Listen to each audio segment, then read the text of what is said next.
오늘의 주요 스포츠 소식 정리해드립니다. 스포츠 에디터 박철성 씨 전화로 모셨습니다. 안녕하세요. 네, 안녕하세요. 저는 오늘 만나는 사람들마다 과연 호주와 한국과 호주의 축구 경기를 누가 우승할 것으로 보십니까? 이렇게 물어봤거든요.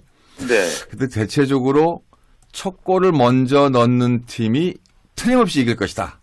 첫 골을 누가 넣는데요? 그러니까 이제 뭐 어느 팀이 넣을지 모르지만 이제 그렇게 네네. 이제 얘기를 하던데, 근데 호주 도박사들은 역시 한국이 패할 것으로 그렇게 예상을 했네요. 일단 그 호주의 승부 예측 도박사들이 한국의 석패를 예상했어요. 석패가 그럼 아주 그저 약간의 점수 차이로 아깝게 진다 뭐 이런 뜻인데 네.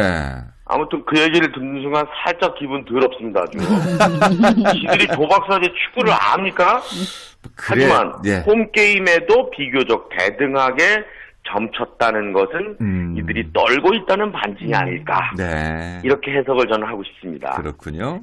오늘 그 베팅 정보 업체 오드체커 호주판에 따르면 한국과 호주의 2015 아시안컵 결승전에서 승패를 알아맞히는 게임을 개설한 업체 13곳 모두 호주의 근소한 우세를 점쳤습니다. 집계를 보면 호주의 승리 배당률은 2.10에서 2.15였고요. 이에 비해서 한국의 승리 배당률은 3.50에서 4.0으로 나타났습니다. 호주 승리에 $100를 걸고 적중을 했을 때 원금을 포함해서 $210나 $215를 받을 수 있다는 얘기가 되겠죠. 일단 그 오즈메이커로 불리는 도박사들은 베팅 업체에서 직업적으로 승부를 예측하는 전문가들인데, 일단 그 승리 가능성이 큰 팀의 낮은 배당률을 책정할 수밖에 없고요. 그렇죠. 이들의 결정은 빅매치를 앞두고 종종 주목을 끌기는 합니다. 이 무승부에 책정된 배당률은 2.88에서 3.25 배당이고요.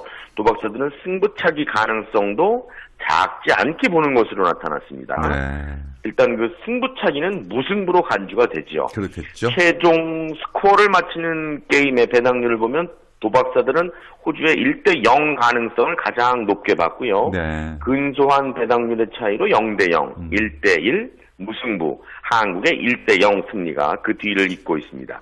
이 한국과 호주의 결승전, 내일 오후 6시 우리 시간이죠. 호주 시드니의 스타디움 오스트레일리아에서 시작이 됩니다. 워낙 그 예선전에 한국 팀이 조금 밀려서 그런지 이기긴 했습니다만 주도권 싸움에서 네. 조금 어려울 수도 있다라는 좀 안타까운 그런 생각을 하시는 분도 계시는데, 이영표 네. 선수가 제시한 호주의 봉쇄법이 또 요즘에 얘기가 되고 있습니다. 그렇죠. 쪽집게 해설가죠, 이영표. 그렇죠. 이영표 해설위원이 우승을 위해서는 헤딩의 달인 팀 K를 완전히 봉쇄해야 된다. 이렇게 밝히고 있습니다. 일단 그 호주는 27일 호주 뉴캐슬 스타디움에서 열린 호주 아시안컵 준결승에서 이 아랍에미리트를 2대0으로 꺾고 결승에 올라왔죠. 이제 한국과 호주는 내일 결승전을 치르게 됩니다. 일단 그 이영표 해설위원은 결승에서 호주를 꺾어야 완벽한 우승이다. 이렇게 힘을 주고 있는데, 호주의 경계 대상 1호 케이힐 선수, 잉글랜드 프리미어리그 에버턴을 거쳐서 미국의 메이저리그 사커 뉴욕 레드불스에서 활약 중인 케이힐이죠. 공중볼에 굉장히 강한 선수입니다. 이번 대회에서도 엄청난 제공권을 바탕으로 호주 공격을 주도하고 있습니다. 이영표의 생각도 같은데요. 케이힐과의 헤딩에서 이기는 것보다 크로스를 주지 않아야 되고요. 또 윙 포워드들이 수비에 적극 가담해서 크로스를 사전에 차단해야 된다. 이렇게 덧붙이고 있습니다. 일단 그 크로스를 주지 않는 게 중요하다는 얘기고요. 예. 케일은 앞에서 볼을 커팅하는 선수죠. 상당히 막기가 무척 힘들기 때문에 이 수비수들이 헤딩을 기다리면 안 된다는 조언을 또 해주고 있습니다. 아무튼 케일의 헤딩은 알고도 막기가 힘들다는 게 전문가들의 얘기인데, 워낙에 힘이 좋고 타점이 높습니다. 네. 또 일단 그 케일에게 수비가 집중될 경우에 이 아랍에미리트처럼 다른 선수에게 헤딩을 허용하게 되는 경우도 있기 때문에 이런 부분 각별히 신경을 써야 된다. 이영표 의원이 강조한 이유입니다. 네. 자, 이렇게 손에 땀을 쥐게 하는 경기를 앞두면 TV 보면서 응원하기 위해서 이제 경기가 몇 시에 시작하는지 좀 전에 6시라고 말씀하셨고요. 그리고 네. 또 뭐 치맥이냐 아니면 과메기에 소주냐 저는 그런 거 고민하는데 자, 전문가로서 관전 포인트가 뭔지 좀 짚어주십시오. 뭘 주의해서 볼까요? 저는 지금 치맥이냐 과맥이냐 이걸 물어보시는 줄 알고 깜짝 놀랐는데 그건 아니군요. 일단 그 관전 포인트라는 건 우리의 우승이냐 아니냐가 되겠고 그렇겠죠. 그건 말고도 결승전의 또 다른 매력, 눈길을 끄는 관전 포인트는 결승전 첫 득점의 한국 주인공이 누가 되느냐. 아, 여기다 100골. 또 포인트를 예. 둘 수도 있겠습니다. 그 이번 대회 준결승까지 모두 61경기를 치르는 동안 한국이 역대 아시안컵에서 쌓은 득점은 99골입니다. 네. 이제 한 골만 더 채우면 통산 100호 골을 기록하는데 결승에서 연장까지 0대0으로 비기고도 승부차기를 벌이지 않는 한 결승전에서 100번째 골의 주인공이 나오게 되죠. 이 결승전 첫 득점의 주인공은 한국의 우승 주역이 될 가능성이 굉장히 높기 때문에 그 선수에게는 그야말로 영광의 기록이 영원히 남게 되죠. 유력한 후보로 손흥민을 꼽을 수 있겠죠?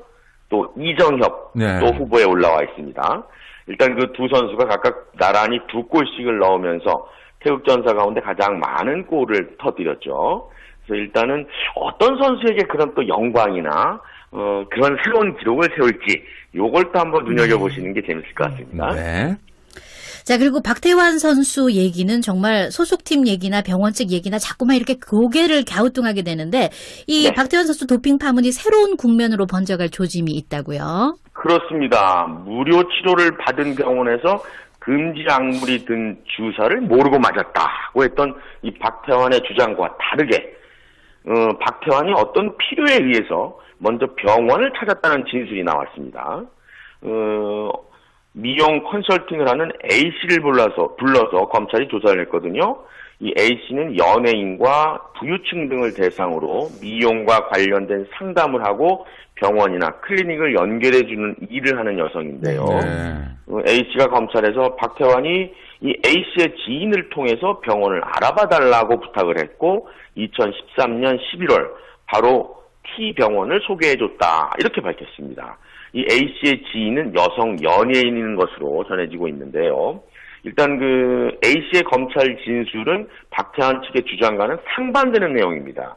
이 소속사인 팀 GMP가 지난 26일 보도자료를 통해서 박태환이 작년 7월 T병원이 무료로 건강관리를 해주겠다고 제안해서 카이로프랙틱을 받고 주사를 맞았는데 주사약에 금지 약물 성분이 포함이 돼 있었다. 이렇게 보도자료를 보냈거든요.